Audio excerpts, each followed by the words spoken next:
Hello,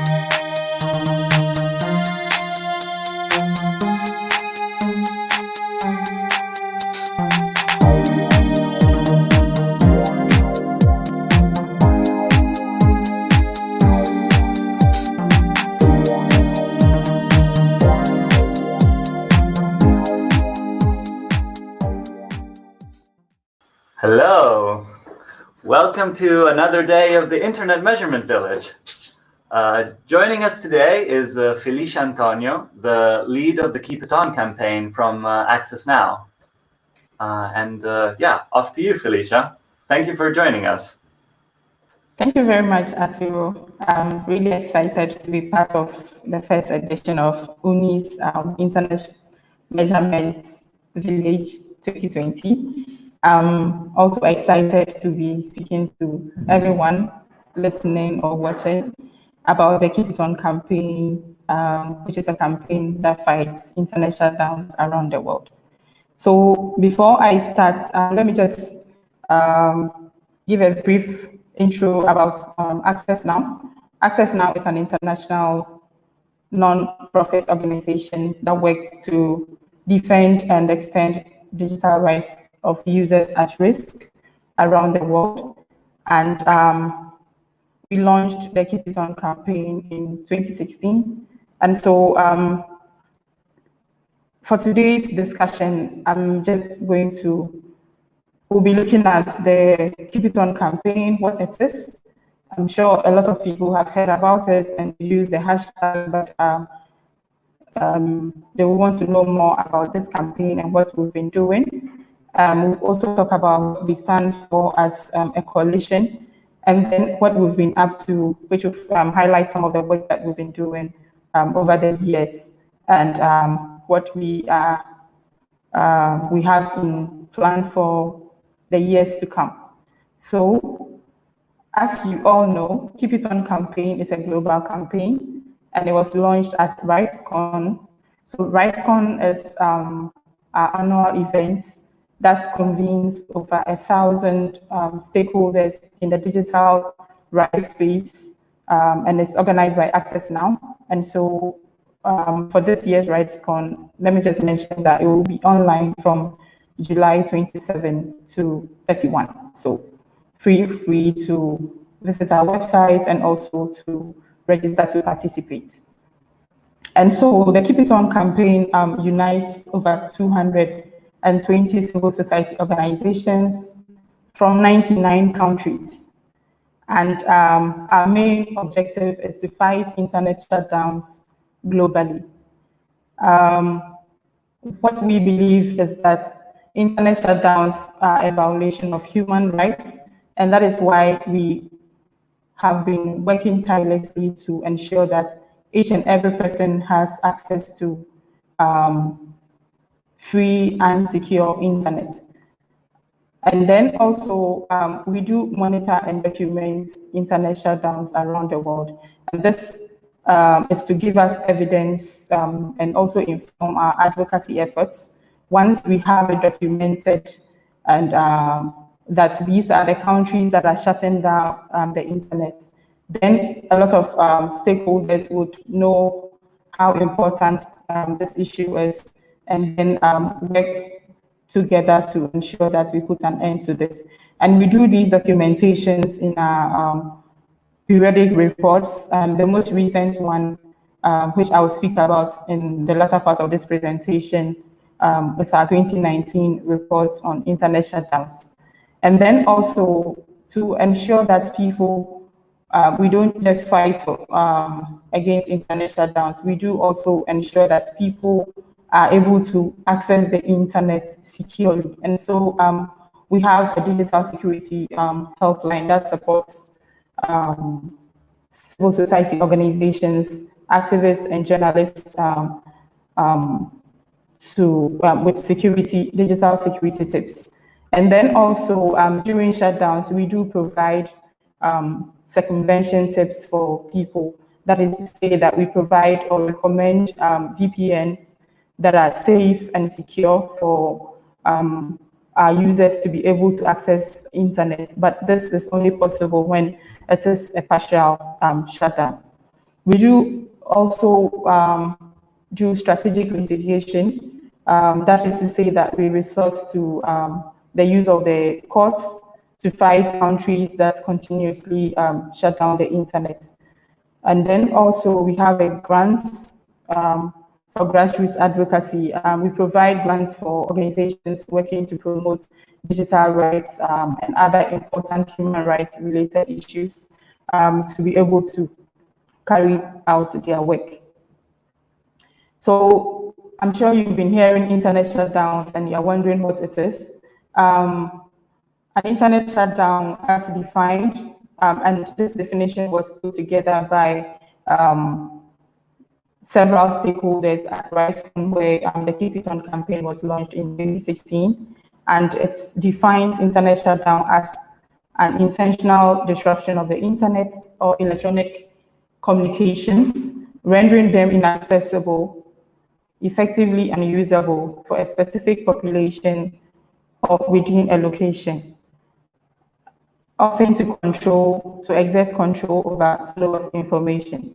Basically, this means that an internet shutdown happens when a government or a stakeholder decides to turn off access to the internet to a particular group of people or to a particular in a particular location to ensure that people are not able to express themselves, people are not able to discuss national issues, people are not able to contribute to issues that are happening around them, or people are not able to communicate with their family and friends. And so mainly what we've seen is that most governments tend to justify these shutdowns by citing the need to ensure or restore national security or order. There's also, we've seen cases where countries have claimed that they shut down the internet to prevent students from cheating. And then also to prevent national unrest. But in all these instances, what we do believe is that, or what we know is that internet shutdowns only amplify crisis, and then they go ahead to violate several rights of the individual. And that is why we are dedicated to fighting this kind of repression. So what have we been up to? Like I indicated, we launched our 2019 report, and what some of the trends we observed, if you look at this slide right now, you see that we documented 213 cases of internet shutdowns in 2019. And I do have people who ask which governments would shut down the internet. And this normally comes from people in countries where they have never experienced internet shutdowns. But here is it, we have documented 213 cases of internet shutdowns in 33 countries. And this is globally, it cuts across the globe from Asia to Africa. And so looking at the slide again, you see that we had 121 cases in India, and some of these shutdowns are still ongoing. We all know about the case in the Jammu and Kashmir region of India, where the internet was shut down in 2019 and has been throttled by the government since. And despite advocacy efforts to restore these platforms, the shutdowns are still ongoing. And this is really worrying with the recent pandemic, the COVID-19 pandemic that is claiming lives globally. It's really important that people do have access to important information on how to be safe and how to keep working from home. And so that is why we believe that internet shutdowns cannot be an option and would never be an option. So when you look at the countries aside India, we recorded incidents in Venezuela, in Yemen. So like I said, it cuts across. We've had incidents in Sudan, Liberia, Mauritania, Jordan, Algeria, Russia, Bangladesh. And in Bangladesh, there's an ongoing internet shutdown in the Cox's Bazar refugee camp, where thousands of Rohingya refugees are currently sheltering. And we've received reports of the outbreak of COVID-19 in these camps. And it's really important that these groups are able to also have access to information in a timely manner. So the new other trends that we noted in 2019 is the fact that gone are the days where internet shutdowns were just a few hours or a day. Now we do have incidents, like I mentioned, they are ongoing shutdowns from 2019. And then we do have, we did record incidents like in Chad, where social media was shut down for over 472 days, over 2018 and 2019. And yes, like I indicated, there's an ongoing shutdown in Jammu and Kashmir and Bangladesh as well, and in Myanmar, in the Rakhine and Chin states. So what we've also seen is that these shutdowns are becoming targeted. That is to say that the shutdown in, for instance, Bangladesh is targeting refugees. We've also seen where shutdowns are targeting marginalized groups. And this is a worrying trend that we all need to fight or push back against. And then also in Africa, for instance, we recorded 25 cases. And out of these 23 of them were national, affecting 14 countries. And this means that a whole country is digitally cut off during a particular period. And most of these incidents happened around elections, around examinations, and around protests. So I would want us to take a few minutes to watch this video, which highlights the impact of internet shutdowns on individuals in the Cox's Bazar refugee camp in Bangladesh, for us to have an understanding of what people are going through around the world when the internet goes off.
Okay, we're Thank back. you. All right, thanks. There's a little bit of issues with the connection, so could you perhaps try disabling video to see if we can, if the audio quality improves? Can you hear me? I can hear you. It's just a little bit choppy, so if you maybe try disabling the video by pressing on the stop cam button next to the cam mic button. Okay, hold on. Thanks.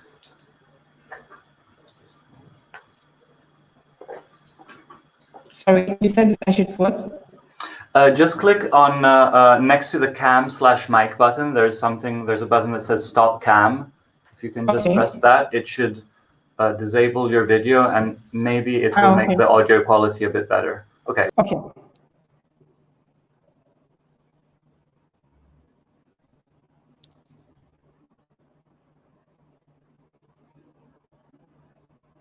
And now you can just send the presentation by clicking on present to make it go full screen again in the upper right corner. Sure. Are we live again? Yeah, we're live. Okay. All right. So I hope you followed some of the stories that we received. Don't worry, I have story cards that would that contains kind of text and more stories with regards to how internet shutdowns are impacting people. And for instance, if you look at this one, Sarah from Jammu and Kashmir says that the internet shutdown has affected my mental health, my work, follow a theme of waking up with no plans and sleeping with no plans. And this is how much internet shutdowns can disrupt people's lives. And so I would, aside what we've seen in the video where some of the authors talked about how it's disrupting the access to vital information and updates with regards to their repatriation or cases of COVID-19. We've also seen that internet shutdowns deny people access to timely information, especially with regards to COVID now, which is really a very dangerous thing for people living in these areas. We've also received reports of how frontline workers are unable to access COVID-19 related protocols on time to enable them provide the necessary supports for people that have been affected by this virus. And then most of the stories we also received talked about how education has been put on hold because for the past, from March till date, a lot of schools have been closed down and have been advised to move online. And so being in a country or a place where the internet has been shut down means that you cannot participate in whatever it is that is going on online with regards to learning. And this is going to really be a kind of a discrimination against this group of people because they will not be able to catch up with their colleagues. And it's not as if those with internet access are going to wait for them to catch up any day. There are also people who rely on Google and other online platforms to educate themselves, to update themselves, and inform themselves about what's happening around them. And so if the internet is being shut down for even for a day, the impact is huge. Talk less of shutting down the internet for over a year. And then also one very important gap that this provides is communication with families and friends and loved ones.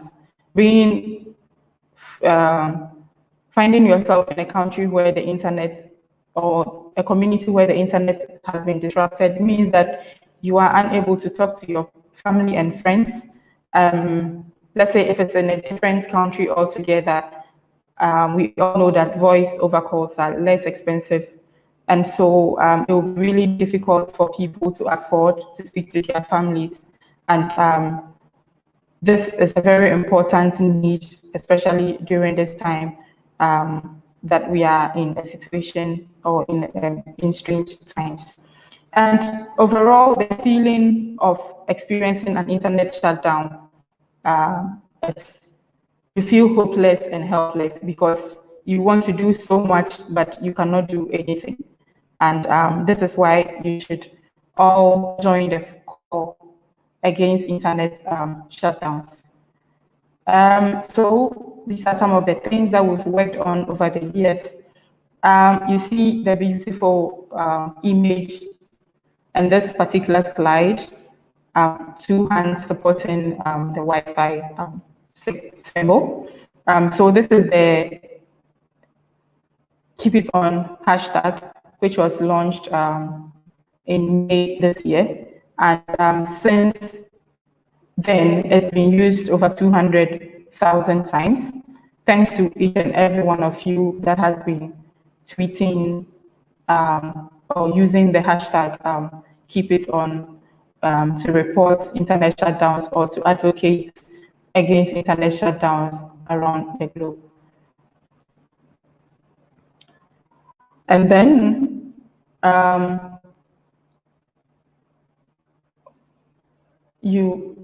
over the years, we have learned so many lessons in coordinating this campaign, and we do stop to look back to see how we can improve to ensure that this campaign really brings impact to each and every one of us around the globe.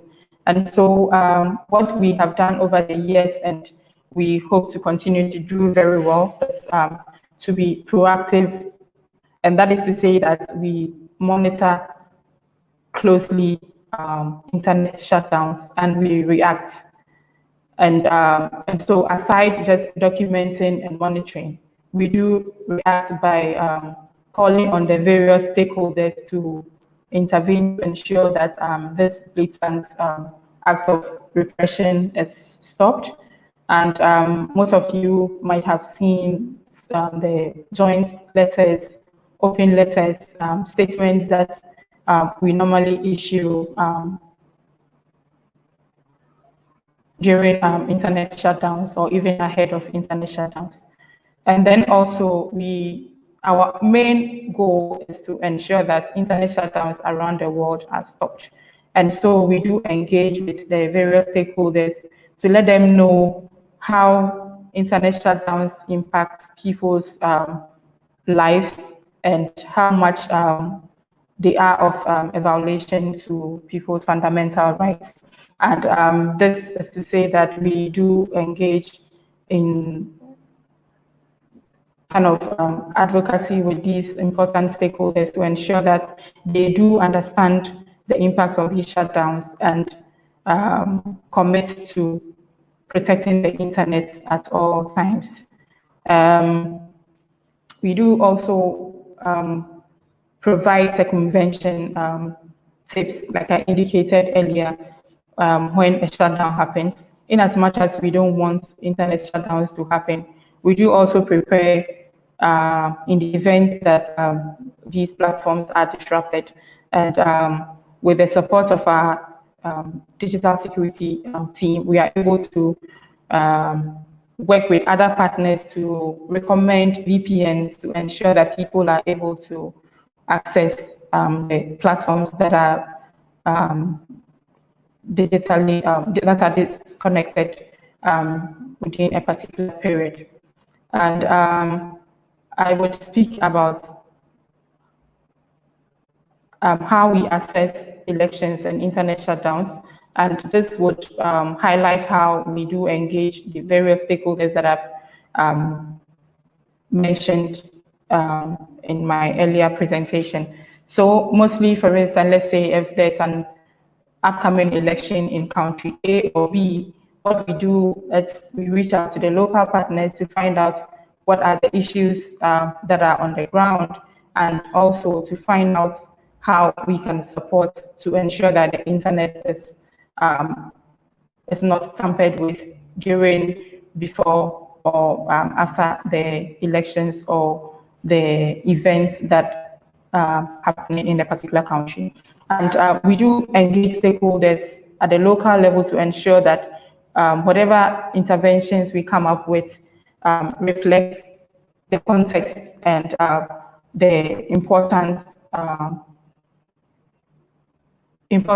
issues that they would want us to tackle in this regard. And it's also important to consult these local partners, let them feel part of the process and to own the campaign and to advocate against the shutdowns like it is their own initiative, and let their governments understand that internet shutdowns are not an option. And then, like we've seen in the videos, we tell the human impact of internet shutdowns. We let people understand how close internet shutdowns are. You might think you haven't experienced it, but when someone shares his or her story with you as to how the shutdown has been able to disrupt his daily activities, affect his mental health, and also affect maybe his relationship with his family, friends, then you would be able to understand the reason why we believe that the fight against internet shutdowns is a worthy cause. And then, of course, we do resort to the courts to help us in fighting internet shutdowns. And the most recent ruling was in Indonesia, where the court ruled against internet shutdowns. I have put a lot of resources at the end of this presentation because we don't have a lot of time to go through every activity that we've undertaken as the KeepItOn coalition. But then feel free to reach out to me, and feel free to reach out to anyone at Access Now, and your questions will be responded to. But for now, let's just have a discussion. Let me know, what are your questions? Did I miss something, or is there something that you want to know about the KeepItOn campaign or the coalition? And I'm happy to respond. Thank you very much for that this very interesting presentation, Felicia. And we have already some questions coming from the internet. They also mentioned that the audio seems to have gotten better. We can perhaps try turning on the video again, if you would like, Felicia, for Okay. the Q&A section. There we go. Sure. So yeah, so the first question that we have comes from Tazil Khan, who asks, what legal options are there to fight against internet shutdowns? Good question, and that was actually my conclusion. Yes, there are courts. We have precedents where the courts have ruled against internet shutdowns. Like I mentioned, the Jakarta court in Indonesia ruled against an internet shutdown that was ordered in 2019. And we've also seen cases in India where the Supreme Court ruled against internet shutdowns. And so we are encouraging all stakeholders who are interested in this issue to resort to the use of the courts and the law to fight against internet shutdowns. And I believe that the courts have a very important role to play here, and it has to be an independent court that is able to rule in favor of human rights. And so, yes, there are legal options in fighting internet shutdowns across the globe. Great. So we have another question that again comes from Tazil Khan. They ask, I haven't come across any work being done in Kashmir to record the impact of internet shutdowns. Do you plan to initiate a project for the same? If yes, I would be happy to help. Oh, that's nice. Yes, we do document internet shutdowns, and like I indicated, most intervention with regards to the shutdown that is ongoing in Kashmir and Jammu and Kashmir, in Bangladesh, in Myanmar, is that we sent an open letter to the WHO, drawing their attention to this ongoing internet shutdowns, and also urging them to intervene. And so, since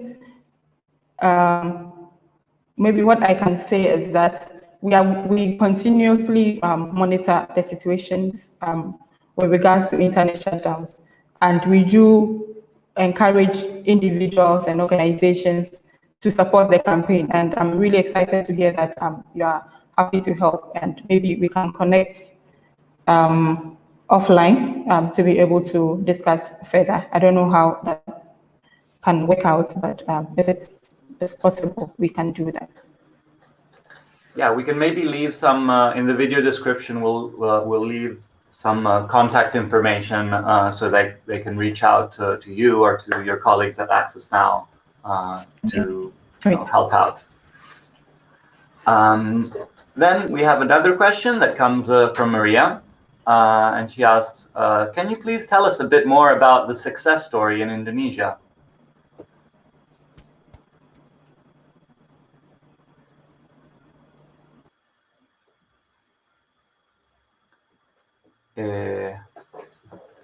Okay, just disconnected a second there. I guess we can keep your questions coming, dear Internet.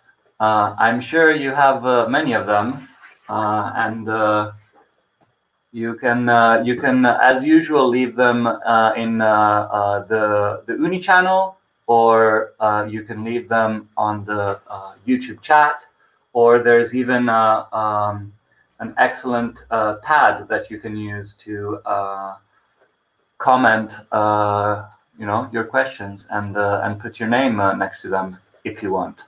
Yeah, let's see if we can get a hold of Felicia. Just give me 1 second.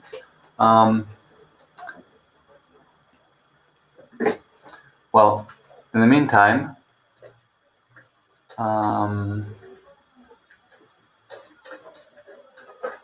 Maria, can you try pinging her on?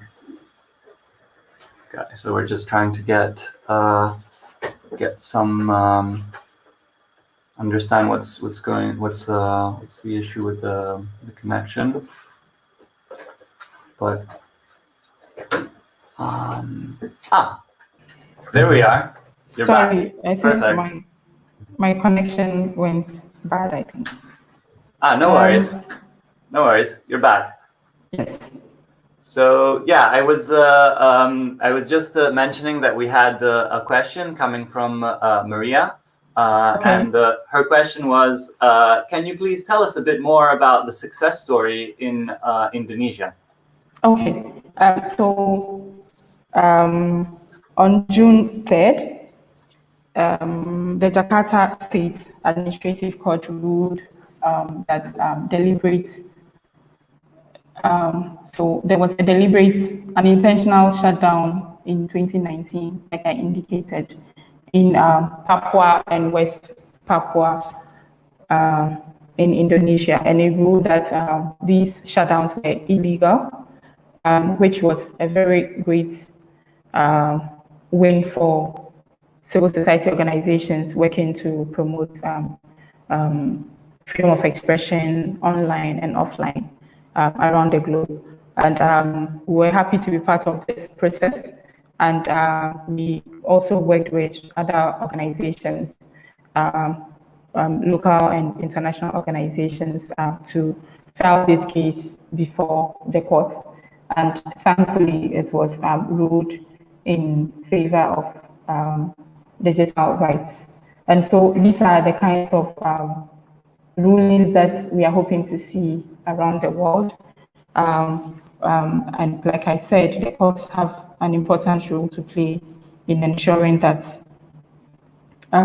internet shutdowns are stopped at all levels and across the globe. Is that okay?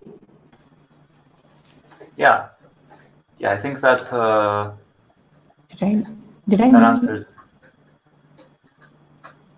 Yeah, no, that's yeah, we can hear you. Okay. That's great, thank you. So we have another question that comes from Hossein, and the question is: you mentioned circumventing internet shutdowns. How can it be circumvented if the internet is completely cut off? So I indicated you can circumvent if it's a partial shutdown. That is to say, you still have some internet access, but maybe social media has been shut down. But in a complete blackout, unfortunately, we haven't discovered any solution yet. We are hoping that everyone and the relevant stakeholders in this space are able to help us come up with a solution, which will be a win for each and every one of us. We'll be really excited to have a tool where we can use to bypass complete internet shutdowns. But unfortunately for now, we don't have a solution to that yet.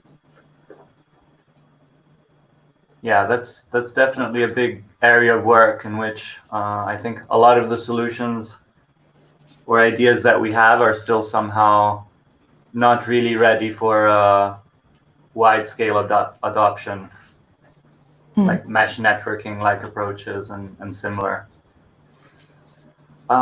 We have another question that comes from Antonella De Biasi. And a question is, can you tell us more about how people are circumventing shutdowns in refugee camps? Is it mainly devices, phones, or computers?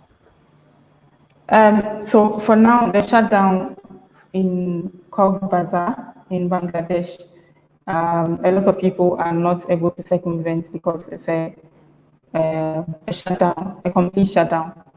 And so and maybe because it's in part of the country, we cannot intervene in this situation because they cannot use VPNs.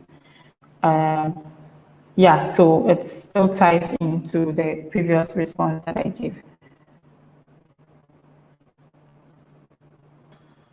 Right, great. So yeah, for the moment, I think those are all the questions.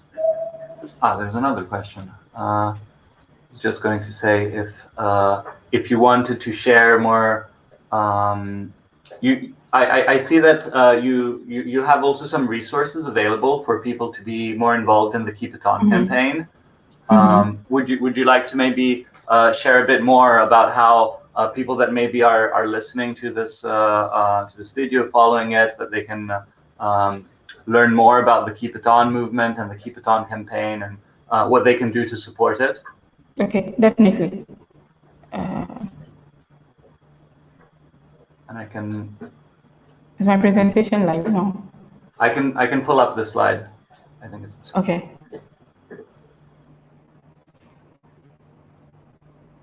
Ready?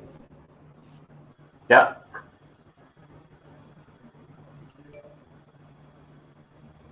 Yeah, we have. I pulled up the slide that says, "How can I support the KeepItOn campaign?" Sure. Yes, that's it. So if you are touched by all the amazing work that we are doing under this campaign, and you are willing to support to fight against internet shutdowns around the world, there are several ways you can do that. I'll just put a few here. and you can visit our website as well for more information on how to engage. But like I indicated, if you are experiencing a shutdown wherever you are, just reach out to shutdownsalert@accessnow.org and let us know what's happening, and we are ready to reach out to you to get more details and how to document that particular shutdown. And then also, like I said, we believe that internet shutdowns affect human rights, and that is why we have a project dedicated to documenting and telling the stories of people that have experienced internet shutdowns or social media blackouts. And so we have a shutdown story form that you can use to reach out to us to tell us your story, and we are happy to highlight the story in our advocacy efforts. And so I've left the link in the presentation here, and you can access that, or you can visit our website as well for more information.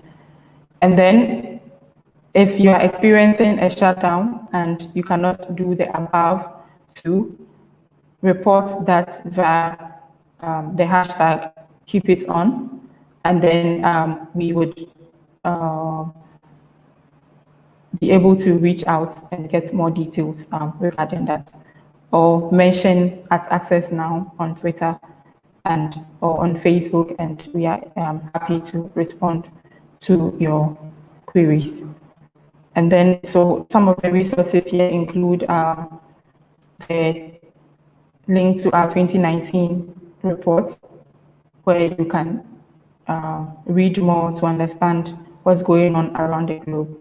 And then other resources with regards to the launch of the KeepItOn emoji and what exactly this means for our advocacy efforts around internet shutdowns.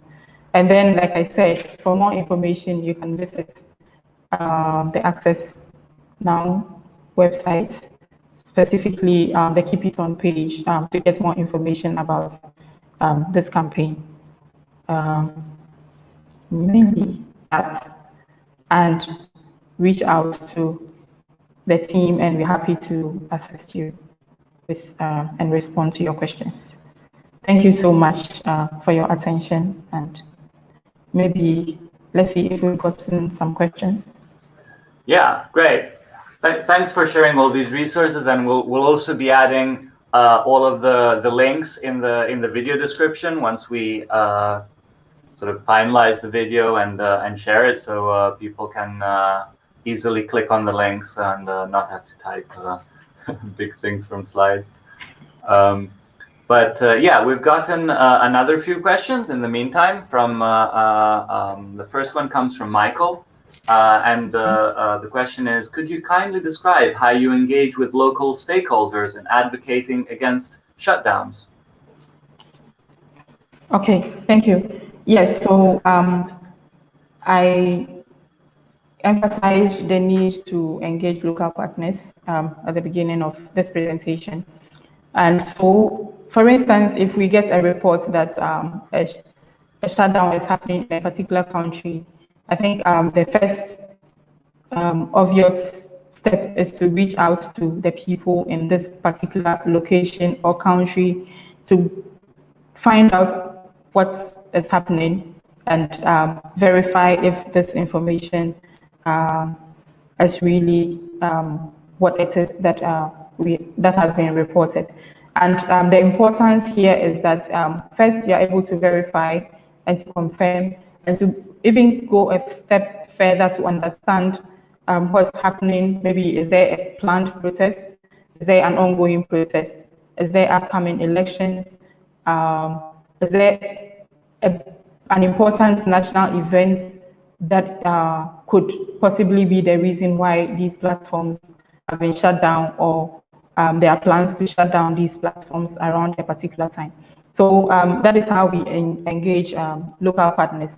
And what I didn't also mention in my presentation was the fact that we do work with internet measurement communities like OONI to run speed tests to verify and confirm these shutdowns. And even with that, we still have to liaise with the local partners to be able to ascertain and get more understanding of what is really happening in the country before we can report that as a shutdown.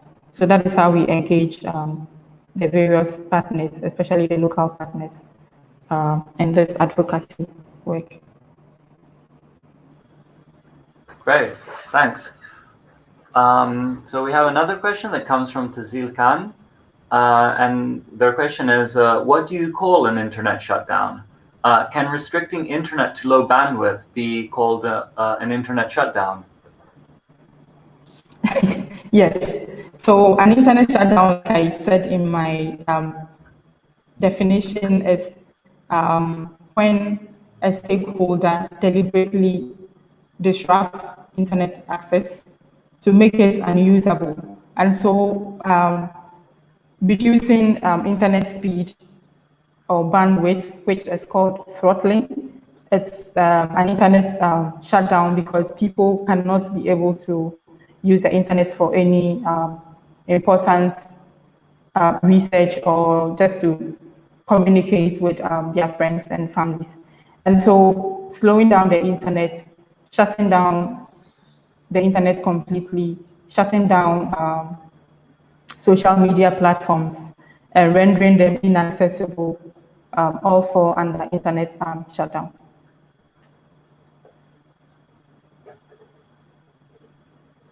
Great, thanks. I think that was a very important clarification. Thank you for the question and for answering it. We have another question, comes from Hossein, and the question is, do you have research on the possibilities of future blackouts? For example, how do you see the shutdown of Iran's internet in the future? So we have, I'm not aware of a research like that that can possibly predict how shutdowns will go. But I do know that with past experiences and past incidents, we are able to kind of predict. It's always we're always excited to see that internet shutdowns don't happen. But sometimes when you look at the trend of a particular country or a particular stakeholder around a particular situation, you know that it's likely to happen. And so that is when we come in and prepare and advocate against any form of future internet shutdowns. But I cannot say if in 10 years or 20 years, Iran will stop shutting down the internet or would shut down the internet every day. Yeah, I think it's for sure a different thing to a difficult thing to answer. I agree. So I actually also have a question. Since I guess we're here at the Internet Measurement Village, where we have a variety of great internet measurement projects, I would say, you know, basically all the internet measurement projects are here. I would like to ask you, as you know, as the lead of the KeepItOn campaign and the part of Access Now that, in fact, takes, you know, the deep technical measurements that we collect as the measurement community and transforms it into advocacy and into impact. What sort of things do you feel like you are lacking from the measurement community? Like what would be some of your you know, the things that you would love to see the gaps basically in the existing tools or methodologies that you would like to see the measurement community focusing more on? Yes, thanks, Arturo, for this question. The tools that I have used, like personally, to monitor shutdowns or throttling or tools that I have kind of been onboarded, I would say OONI, and I think some time back I made the same comment, which I think I would say here again, that it's really important to recommend these measurement tools for people to undertake tests and be able to contribute to the data with regards to internet shutdowns. But I think my main concern is normally how sometimes we kind of include a caveat that in running these tests, you could be identified. And it really makes me worried sometimes when they're recommending these tools to people to use. And so my ideal or my wish is that the measurement community can be able to navigate this so that people are free to run these tests and somehow their location or whatever. This is just my lay kind of contribution, but I really get worried when we do recommend these tools and we know that they are likely to identify who was running the test or whatever activity that was coming from that particular IP address. And so that is my dream or my wish, but I know it will take a process, it will be gradual, and as we all try to find out ways and means of fighting against internet shutdowns, maybe when that's achieved and maybe we are able to also navigate or bypass complete internet shutdowns, then we would all come together and say that indeed we've been able to achieve a world with free internet for everyone at all levels. But yeah, that is what I would say. For specific recommendations to the measurement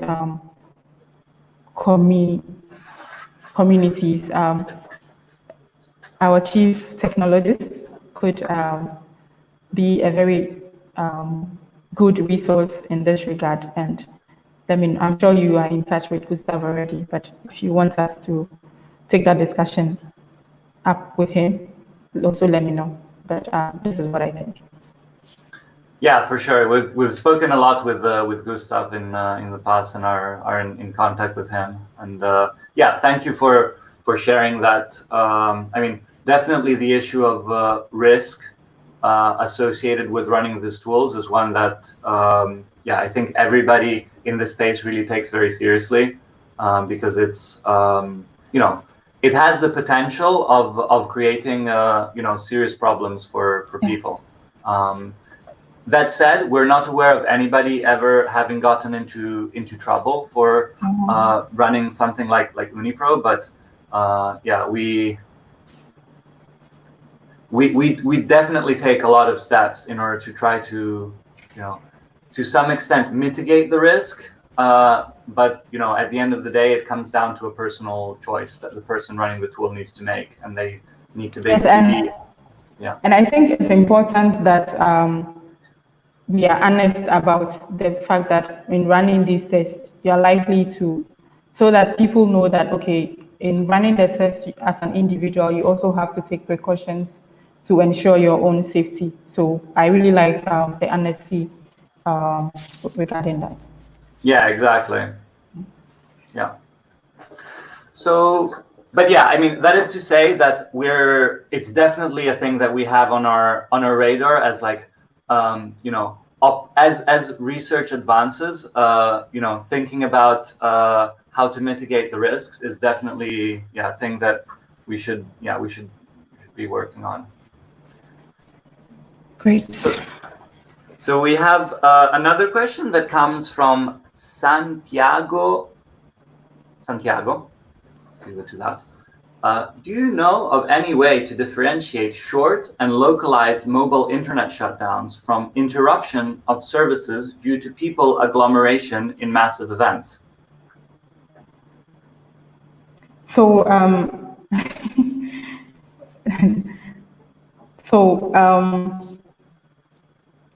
throttling, it's very difficult to measure throttling because of the way it's done, and so sometimes the first assumption is, or maybe the internet in general is slow, but it's something that is really difficult, and we are engaging the various stakeholders in the measurement community, as well as companies that provide VPNs, to be able to see how we can navigate throttling. But to be honest, it's very difficult to document or measure throttling as it happens.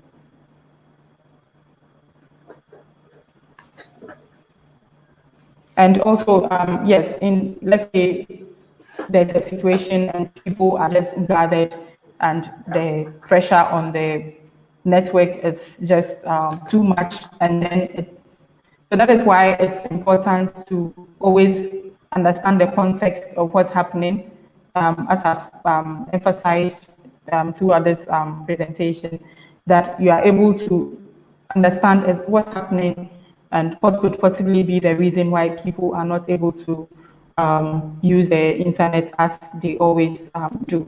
And so that could also be a way of verifying and understanding exactly what's happening, if indeed it's an intentional attempt by the government or a particular stakeholder to deny people access to the internet, or it's just an ongoing situation that has caused a reduction in speed in the various networks. Yeah. Do we have no more questions? Should I close?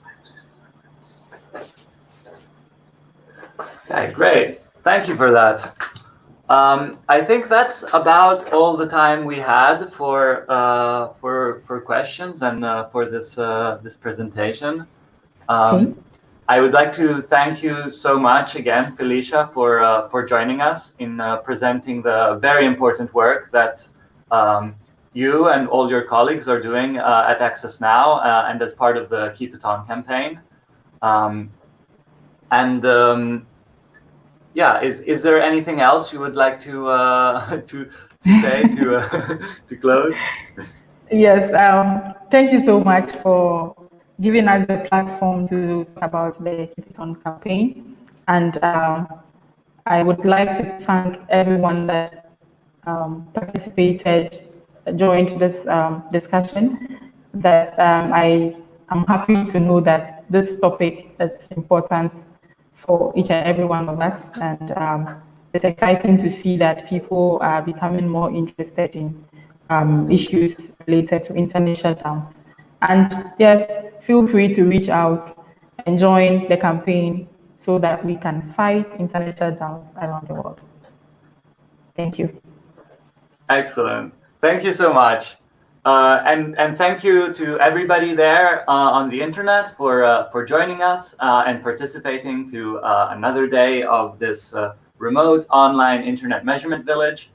I will also remind you that tomorrow we have another session again at the same time on the same channel titled Circumventing Internet Censorship with Siphon. So yeah. Have fun, folks. We'll see you again here tomorrow. All right. Bye. Bye.